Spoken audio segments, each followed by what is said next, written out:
अच्छा एक बात बताओ, आप स्त्रियां अच्छी कब लगती हैं, सुंदर कब लगती हैं? जब वो बहुत सारा मेकअप कर लें तब, या जो नेचुरल है उसमें?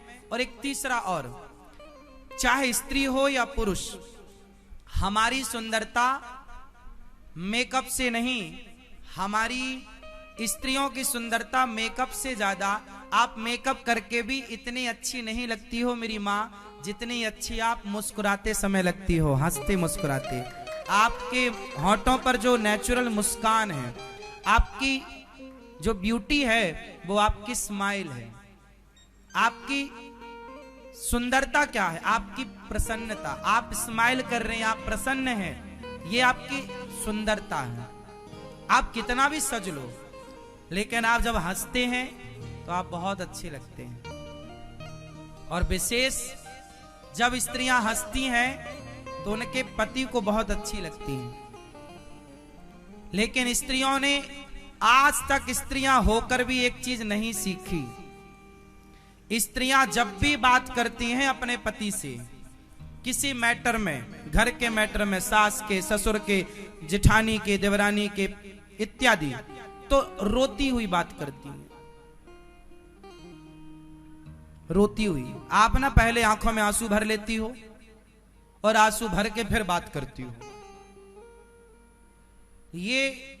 ये थर्ड क्वालिटी की स्त्रियां हैं।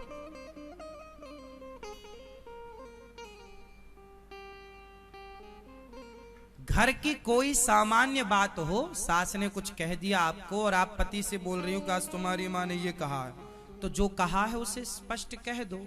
इसमें रोने की, कि आप रोना इसलिए, आप इसलिए रोते हैं ना कि रोने पर हमारे पति को ज्यादा और प्रभाव पड़ेगा, पर वो प्रभाव उल्टा पड़ जाता है। जब आप बात बात में रोती हो ना, तो फिर बात वही है कि जैसे छोटा सा बच्चा है आपका और वो बस रोता रहे, तो आप क्या करोगी? टॉफी ले ले, टॉफी ले ले, फिर भी वो रोता रहे।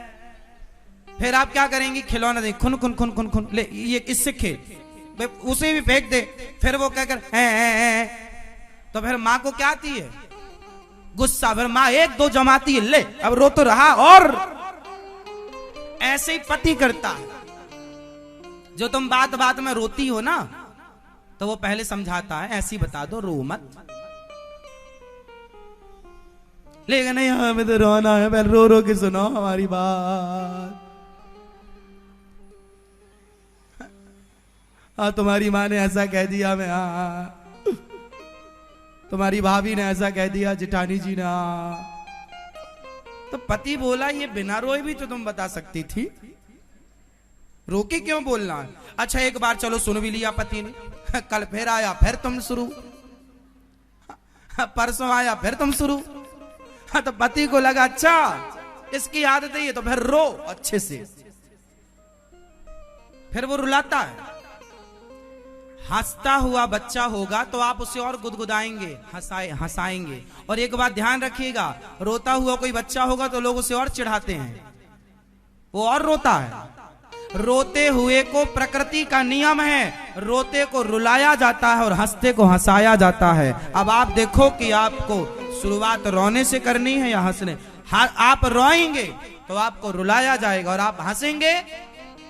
इसलिए सदा हैप्पी रहो, खुश रहो। आपकी बातें तो बनती बिगड़ती रहेंगी, पर आप प्रसन्न रहो। जब आप खुश रहेंगे तो संसार क्या, प्रकृति भी आपको रुला ना पाएगी, वो भी आपको सपोर्ट करेगी आपके हंसने में। इसलिए हंसिए ज्यादा, रोइए भगवान के लिए।